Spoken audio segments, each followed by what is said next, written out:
하나님의 자녀로 부끄럼 없는 또 하나님의 영광을 드러내는 복된 인생 살아가도록 주여 축복하여 주옵소서. 모든 것을 감사드리옵고 예수 그리스도의 이름으로 기도드립니다. 아멘. 우리 성경 말씀 보겠습니다. 성경 말씀은 요한복음 14장 6절입니다. 요한복음 14장 6절 우리 한 절 말씀인데 같이 한번 읽겠습니다. 요한복음 14장 6절 우리 같이 한번 읽습니다. 시작. 예수께서 이르시되 내가 곧 길이요 진리요 생명이니 나로 말미암지 않고는 아버지께로 올 자가. 다시 한번 읽습니다. 예수께서 이르시되 내가 곧 길이요 진리요 생명이니 나로 말미암지 않고는 아버지께로 올 자가 없느니라. 아멘. 오늘 설교 제목을 예수님은 생명이다라고 정해봤는데, 생명이란 무엇인가에 대해서 생각해보는 그런 시간이 되면 좋겠습니다. 그래서 사전을 찾아보니까 생명이란 뭐라고 정의되어 있는가 하면 자체의 신호를 가지고 스스로를 유지할 수 있는 물체가 생명이다라고 말합니다. 잘 와닿지 않죠? 그래서 생명의 특징이 무엇인가 5가지로 정리해주고 있는데, 하나는 생명은 성장한다는 겁니다. 또 생명은 뭐냐면 물질 대사를 해서 먹고 배설하는 일들을 계속 반복하고 있다는 거예요. 또한 생명은 뭔가 하면 움직임이 있는 겁니다. 또 생명이라고 하는 것은 생산 능력이 있어서 자손을 퍼뜨리는 것이 생명이다. 또 생명이란 무엇인가 하면 외부 자극에 반응을 할 수 있는 것이 생명이다라고 정의를 내려놓았습니다. 자, 그러다 보니까 이것을 기초로 해서 생각을 해보니까 문제점이 있는 것이 있어요. 여러분, 불을 피워놓으면 불이 막 움직이고 있는데, 이 움직임이 있는데 이게 살았다라고 말할 수 있나요? 아마 불을 살았다고 말하는 사람은 없는 것 같습니다. 또 동물 중에서 생산 능력이 없는 노새라고 하는 동물이 있습니다. 이 사람은 생산 능력이 없으니까 죽었다라고 말할 수 있는가라는 겁니다. 이렇게 우리가 생명이라고 하는 것을 정리하는 것은 쉽지 않은데, 20세기 들어서 과학자들은 생명을 물질로 자꾸 표현하는 그런 노력들을 하고 있습니다. 1944년도에 양자역학을 통해서 노벨상을 받은 슈르딩거라는 사람이 있는데, 이 사람이 책을 텐데 생명이란 무엇인가 라는 책을 썼습니다. 그러면서 그 가운데 어떤 이야기를 하고 있냐면, 이제 생명을 물질로 봐야 할 때가 왔다라고 얘기해요. 무슨 말씀인가 하면 모든 것을 쪼개면 원자와 분자가 나오는데 사람도 생명도 똑같다는 겁니다. 그래서 물리화학적으로 사람을 정리해야 된다라고 이야기합니다. 그 후에 아주 유명한 책이 하나 나오는데, 1976년도에 리차드 도킨스라고 하는 이 진화 생물학자인데 유기적 유전자라는 책이 나왔습니다. 이 책에서는 뭐라고 인간을 이야기하냐면, 인간은 태초부터 지금까지 DNA라고 하는 화학적인 물질로 계획되어지고 또 움직여지는 기계다라고 표현을 하고 있습니다. 그러면서 사람의 사회 활동과 또 정신 문화까지도 다 DNA에 영향을 받는다라고 주장을 하고 있습니다. 무슨 말씀인가 하면 정신 활동도 물질의 지배를 받고 있다는 이야기를 하고 있는 겁니다. 요즘에는 더 복잡한 상황이 발생을 했습니다. 인공지능 AI를 개척한 마빈 민키스라고 하는 사람이 이런 이야기해요. 인간 정신은 컴퓨터의 프로그램과 다르지 않다. 인간의 정신도 컴퓨터하고 같다는 이야기를 하고 있는 겁니다. 몇 주 전에 뉴스를 보니까 자녀 중에서 일찍 죽은 자녀들의 사진을 가지고 AI로 그림을 만들어냈습니다. 그리고 그 사람이 편지로 사람에게 말하는 것처럼 말을 하는 것을 만들어냈어요. 거기서 또 아들의 형 모양을 가진 그 컴퓨터 프로그램이 나하고 대화를 해요. 부모님이 그 죽은 아들을 보면서 영상 편지도 받고 감동을 받기도 하고, 그 아이하고 대화를 나누면서 뭔가 가슴에 뭉클함을 느끼는 그런 상황이 발생했습니다. 진짜 살아있는 것 같은 컴퓨터 프로그램이 있는 시대가 지금 이 시대가 되어져 버렸다는 겁니다. 무엇이 정말 살았는지 죽었는지 분간하기 어려운 혼란의 시대를 살아가고 있습니다. 지금 우리는 사람이 생명을 물질로 또 정신으로 AI로 표현하는 그런 시대를 살아가고 있다는 겁니다. 그러다 보니까 학문적으로 아직 죽었다, 살았다고 하는 그 경계선이 어디인지 분간하기 어려운 그런 논쟁의 시대를 지금 계속 살아가고 있습니다. 생각해 봅니다. 나는 살았는가? 나는 살았는가?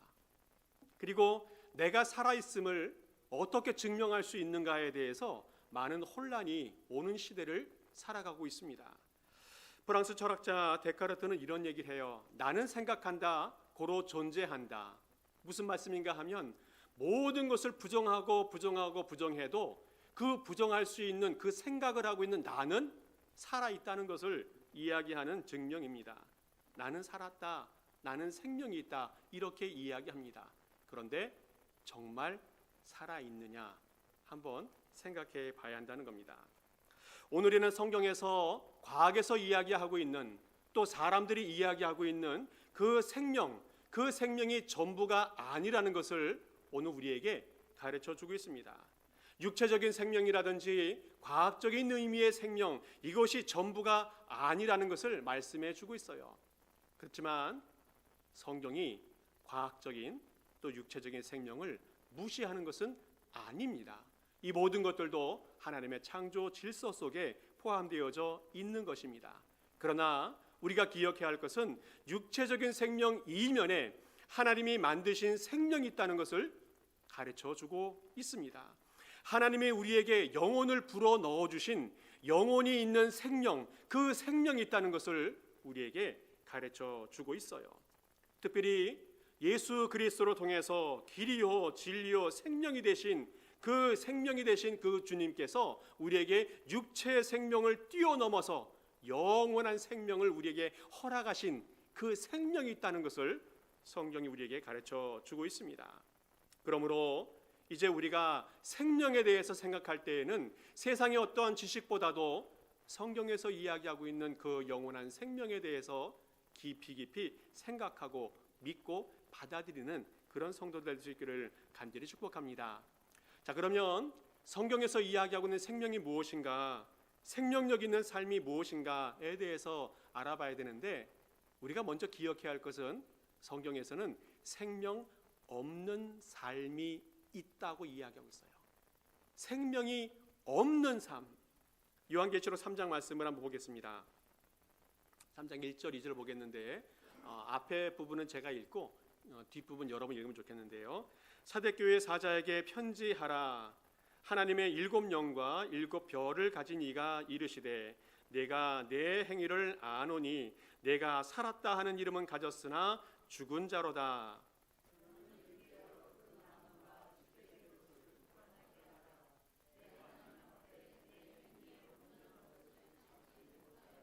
아멘. 사대교회에 하나님 편지를 보낸 것인데, 사대교회는 원래 좀 부유한 교회였다고 합니다. 그 지역에 금 광맥이 발견이 되어져 가지고 금이 생산되고 또 금이 많이 그 산업으로 활용되어져서 부유하게 되어졌고 무역도 많이 성행하는 그런 도시였습니다. 그러다 보니까 그 지역에 돈도 많고 그 교회도 좀 부유했던 것 같습니다. 이단도 없어가지고 교회가 좀 평안한 그런 교회를 유지하고 있었습니다. 성도들은 교회 잘 나오고 예배도 잘 드리고 헌금도 잘하고 봉사도 잘하고 선교도 잘하는 그런 교회였습니다. 그런데 겉으로 볼 때에는, 사람이 볼 때에는 아름다운 교회처럼 또 성도다운 교회처럼 보였지만 오늘 성경에서 이 사대교회를 향해서 살았다 하는 이름은 있으나 죽은 교회다라고 이야기하고 있습니다. 죽은 교회다. 2절 말씀에 보면 내 행위에 온전한 것을 찾지 못하였다 말씀하고 있습니다. 여기서 온전하다라고 하는 말씀은 하나님의 기준에 합하지 못한다는 의미입니다. 선한 행위를 하고 있지만 바르게 살아가는 것처럼 보여지지만 그 모든 행위는 자기의 마음대로 자기의 생각대로 하고 있기 때문에 이것은 주님과 관계 없는 것이고 죽은 것이다 라고 말씀하고 있습니다. 로마서 8장에서도 죽은 것과 살아있는 것에 대해서 구별을 말씀하고 있어요. 같이 한번 읽어보겠습니다. 시작. 육체의 생각은 사망이요 영의 생각은 생명과 평안이니라. 육신의 생각은 하나님과 원수가 되나니 이는 하나님의 법에 굴복하지 아니할 뿐 아니라 할 수도 없음이니라. 아멘. 하나님은 육신의 생각은 그 모든 행위들이 사망에 이르게 되어진다 말씀하고 있습니다.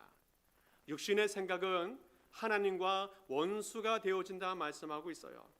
아무리 선한 행위를 하고 있지라도 아무리 덕을 많이 쌓는 삶을 살지라도 인간의 생각에서 출발되어진 것은 하나님 보시기에 죽음이다 말씀합니다.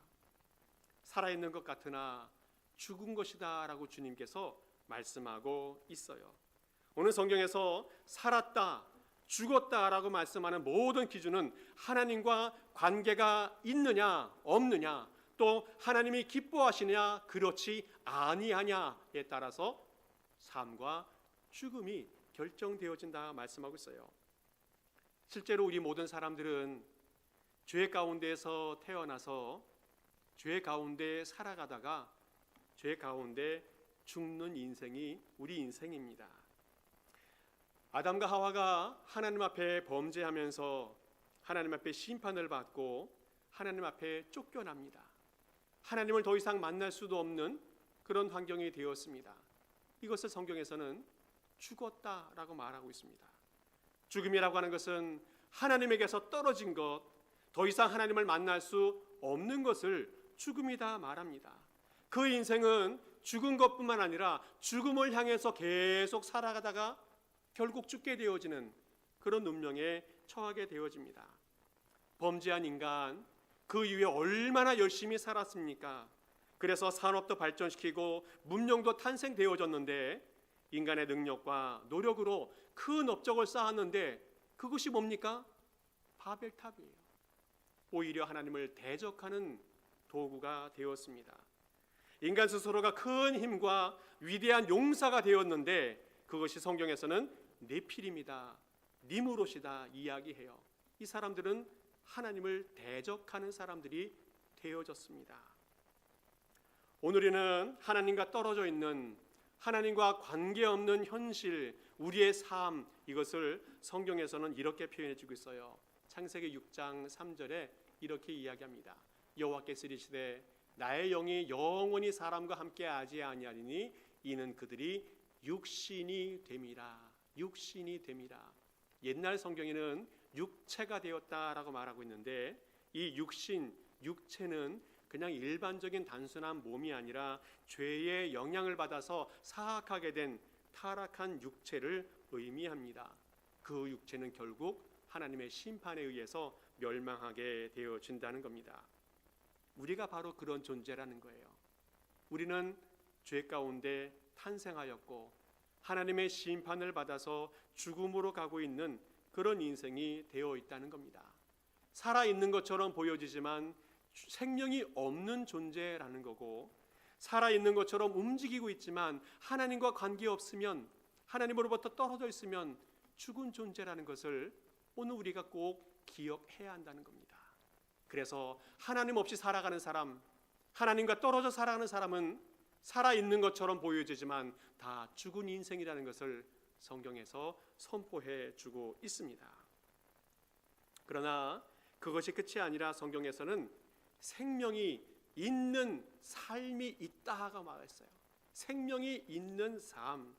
오늘 성경 말씀 요한복음 14장 6절 말씀에 이렇게 이야기하지 않습니까?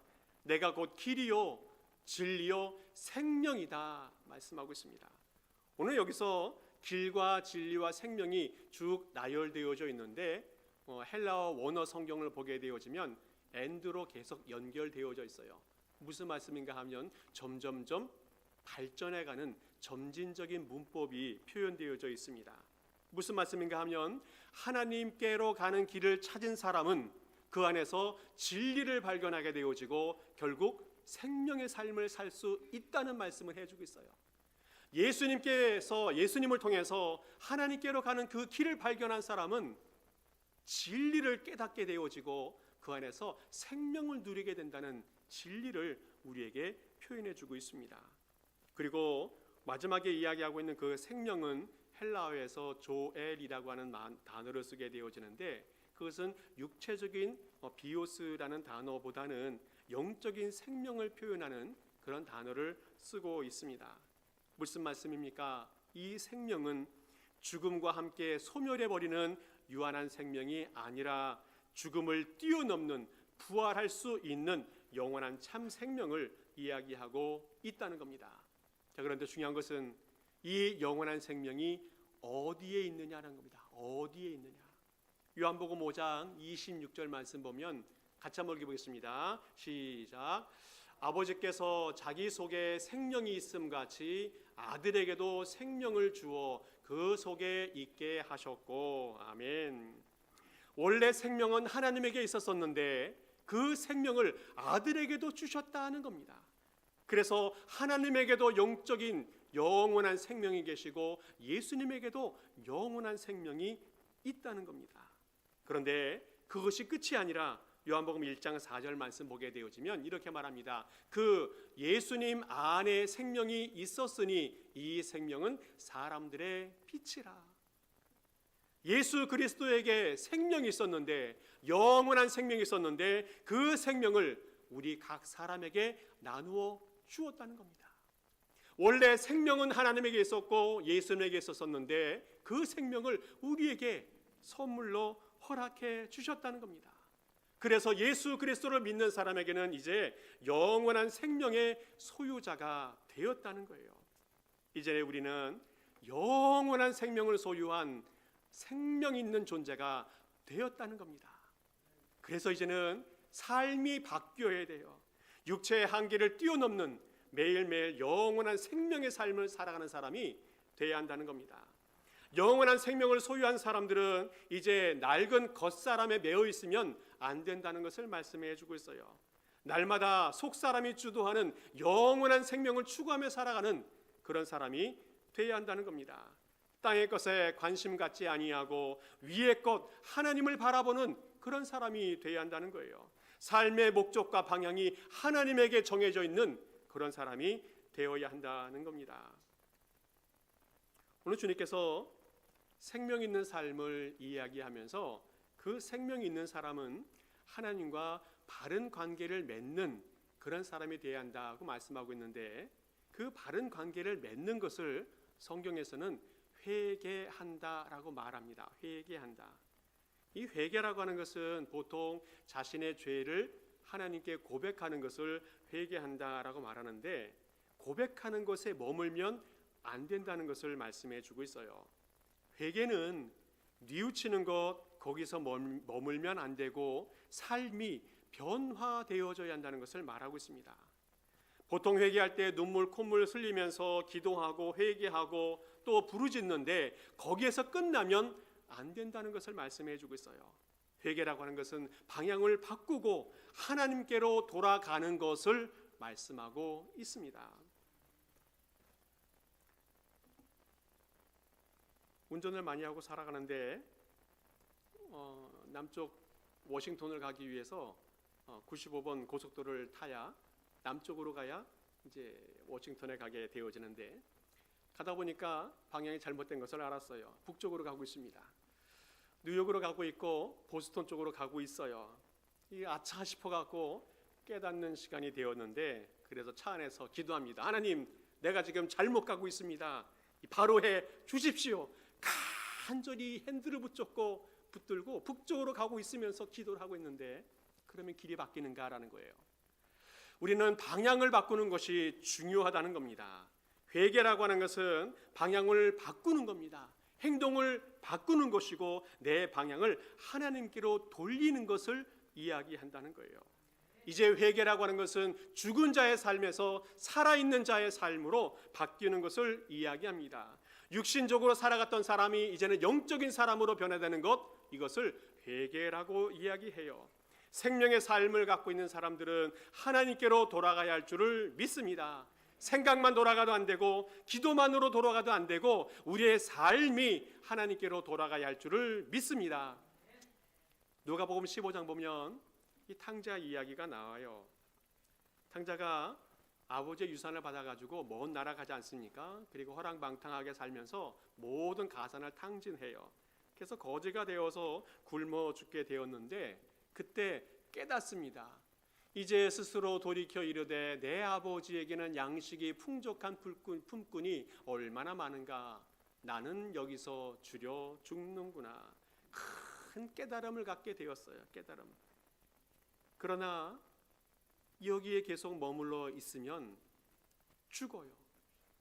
굶어 죽든지 배고파 죽든지 추워 죽든지 아무리 큰 깨달음이 있어도 여기에 그냥 머물러 있으면 죽어요.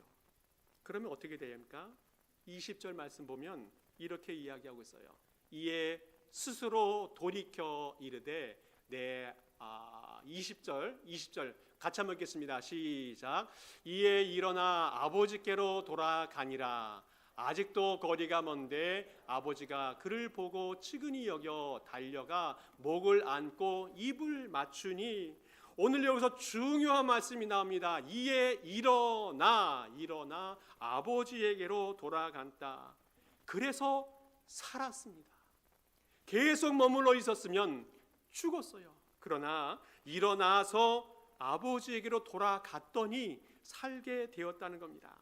아버지는 얼마나 이 아들을 기다렸든지 벌써부터 나와서 기다리고 있고 보이지 않는데도 벌써 그 아이들을 발견하고 찾아와서 안아주고 쓰다듬어주고 옷 입혀주고 목욕시켜주고 입혀주는 이 아버지, 오늘 이 아버지가 우리 하나님의 아버지인 줄 믿습니다. 이 모든 사건을 통해서 아버지가 어떻게 평가하고 있습니까? 24절 말씀 보면 이렇게 이야기하고 있어요. 이 내 아들은 죽었다가 다시 살아났으며 내가 잃었다가 다시 얻었노라. 죽었다가 다시 살아났고 잃었다가 다시 얻었도다. 이제는 이 아들은 사람처럼 살게 되어집니다. 아들처럼 살아가게 되어지고 살아있는 사람처럼 살게 되었다는 겁니다. 오늘 인생이 신앙으로 살아야 하고 하나님께로 돌아가야 하는 이유가 여기에 있다는 겁니다. 그리고 하나님께로 돌아가는 그 출발점이 무엇입니까? 바로 예배예요. 하나님께 기도하는 겁니다. 하나님께 말씀을 듣는 겁니다. 그래서 우리의 마음부터 우리의 생각부터 우리의 모든 삶이 하나님의 은혜로 변화되어지고 일어나 하나님께로 나아갈 때에 우리의 인생에 이제부터 생명이 있는 삶이 출발되어진다는 겁니다. 우리 모든 성도님들 일어나서 기도의 자리로 나갈 수 있기를 축복합니다. 예배 자리로 나갈 수 있기를 축복하고 말씀의 자리로 나갈 수 있기를 간절히 축복합니다. 이제 내일부터 이제 고난주간 특세가 시작되어지는데 그 시간에 기도도 하고 또 말씀도 듣고 또 찬양도 하는 그런 시간이 될 겁니다. 내일 일주일 동안은 마태복음 26장, 27장 말씀을 통해서 예수님의 길이라는 제목을 가지고 예수님이 마지막 여정을 어떻게 보냈는지 한 사건 한 사건 한번 살펴보려고 합니다. 그 사건을 통해서 우리가 무엇을 기억합니까? 은혜의 자리로 나아가야 한다는 겁니다. 생명의 자리로 나아가야 한다는 겁니다. 생각만으로 마음만으로는 아무 일도 일어나지 않는다는 것을 기억하면 좋겠습니다. 일어나 하나님께로 나아갈 때에 하나님께서 은혜도 주시고 생명도 주시고 성령의 충만함도 주시는 줄을 믿습니다. 마지막으로 또 하나 기억해야 할 것은 뭐냐면 우리가 생명 있는 삶을 살아가고 있다면 이제는 생명을 살리는 삶을 살아야 한다는 겁니다. 요한복음 10장 말씀 한번 보겠습니다. 같이 읽습니다. 시작. 도둑이 오는 것은 도둑질하고 죽이고 멸망시키려는 것뿐이요 내가 온 것은 양으로 생명을 얻게 하려고 더 풍성히 얻게 하려는 것이라. 아멘. 예수님이 오신 목적이 뭡니까? 생명을 얻게 하기 위해서, 더 풍성하게 얻기 위해서 이 두 가지로 위해서 오셨습니다. 그리고 이 일을 위해서 자신의 목숨을 바쳤습니다. 십자가에 자신의 목숨을 드렸습니다. 그래서 생명을 얻기 위해서 예수님은 자신의 생명을 드렸다는 겁니다. 헌신했다는 겁니다. 오늘 이번 주간 사순절 기간을 보내면서 또 마지막 고난 주간을 보내면서 예수님의 십자가가 무엇인지를 깊이 묵상하는 우리 성도들 될 수 있기를 축복합니다.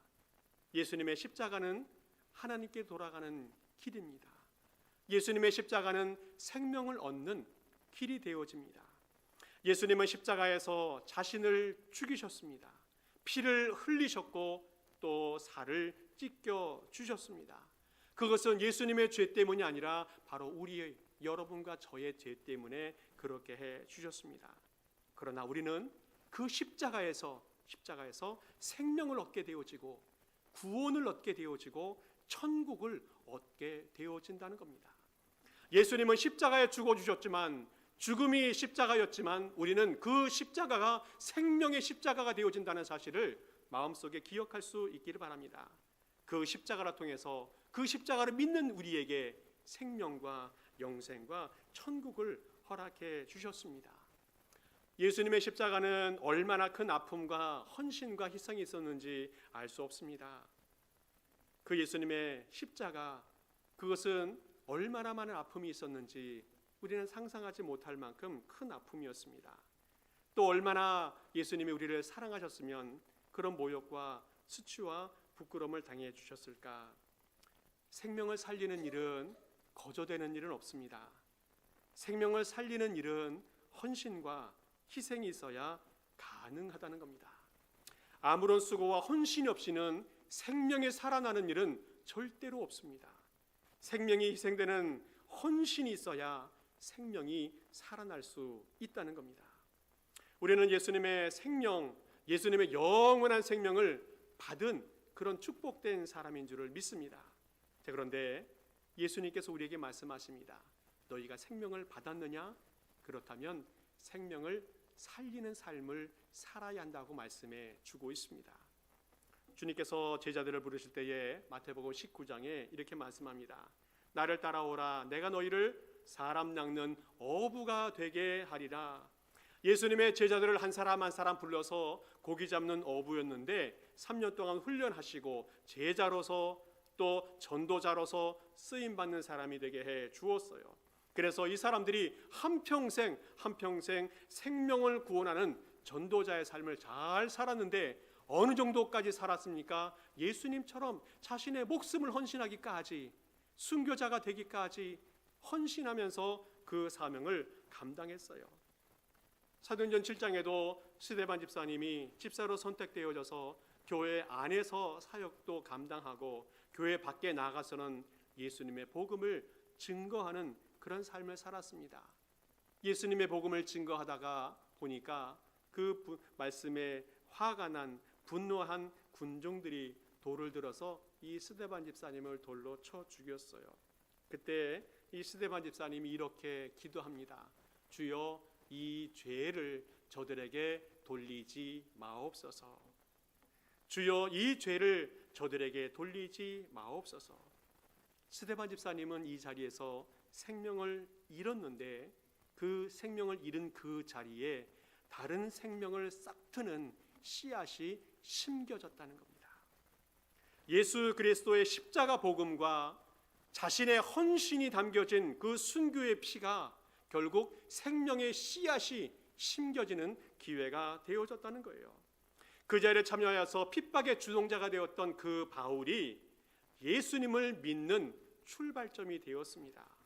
그리고 주변에 있던 많은 사람들이 이 사건에 충격을 받아서 자기 집으로 각자 돌아갔는데 그 지역에 생명의 복음의 씨앗이 싹트는 출발점이 되어졌다는 거예요. 기독교 역사에 아주 유명한 명언이 있는데 그것이 뭐냐면 순교자 한 명이 죽으면 100명의 신자가 탄생한다는 거예요. 순교자 한 명이 죽으면 신자 100명이 탄생한다는 그런 기독교 역사의 명언이 있습니다. 이 세상의 죄와 싸우고 불법과 싸우고 미신과 싸우면서 생명의 길을 걸어갔던 그 성도들을 통해서 우리 교회가 지금까지 세워지고 건재하고 있다는 겁니다. 그리고 이 교회의 생명의 열매가 계속 맺어지고 있다는 겁니다.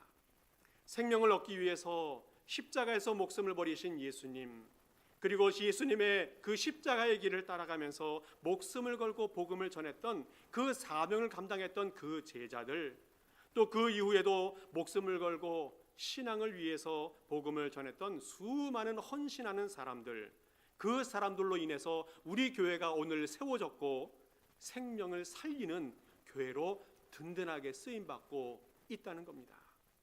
지금 이 시간에도 생명을 살리기 위해서 수많은 사람들이 목숨을 걸고 영적인 싸움을 싸우고 있습니다. 우리 모든 성도님들도 이 영적인 싸움에 동참하는 성도 될 수 있기를 간절히 축복합니다. 말씀 마무리합니다. 예수님께서 십자가에서 마지막 말씀을 하신 것이 여러 가지 있는데 그 중에 하나가 다 이루었다입니다. 다 이루었다. 이 말씀은 무엇인가 하면 이제 생명의 씨앗이 이 땅에 심겨졌다는 겁니다. 바울도 마지막에 이런 이야기를 해요. 사도행전 20장 24절에 내가 달려갈 길과, 우리 같이 한번 읽습니다. 시작. 내가 달려갈 길과 주 예수께 받은 사명 곧 하나님의 은혜의 복음을 증거하는 일을 마치려 하면은 나의 생명조차 조금도 귀한 것으로 여기지 아니하노라. 아멘. 한마디로 말하면 생명을 구원하는 일을 위해서 자신의 생명까지 바치며 살았다는 그런 고백입니다. 사랑하는 성도 여러분, 예수님이 생명이신 줄 믿습니다. 그리고 생명 되신 예수님을 이제 잘 믿으며 살아갈 수 있기를 축복합니다. 그리고 생명을 살리는 사명, 그 사명도 잘 감당하여 하나님께 영광 돌리는 모든 성도 될 수 있기를 간절히 축복합니다. 함께 기도하겠습니다. 하나님 아버지 감사합니다. 생명 되신 예수님을 알고 믿고 살아가게 하시니 감사를 드립니다. 정말 주 안에서 생명력 있는 삶을 살아가는 우리 모든 성도 되게 하여 주시옵소서. 그리고 주님의 부르심을 따라서 이제는 생명을 살리는 사역에 힘쓰게 하옵소서. 천하보다 귀한 생명, 이 생명을 구원하는 일에 우리 모든 성도가, 우리 교회가 쓰임받게 하옵소서. 감사드리며 예수 그리스도 이름으로 기도하옵나이다. 아멘. 우리 모두 일어서셔서 함께 찬양하시고 축도 예배 마칩니다.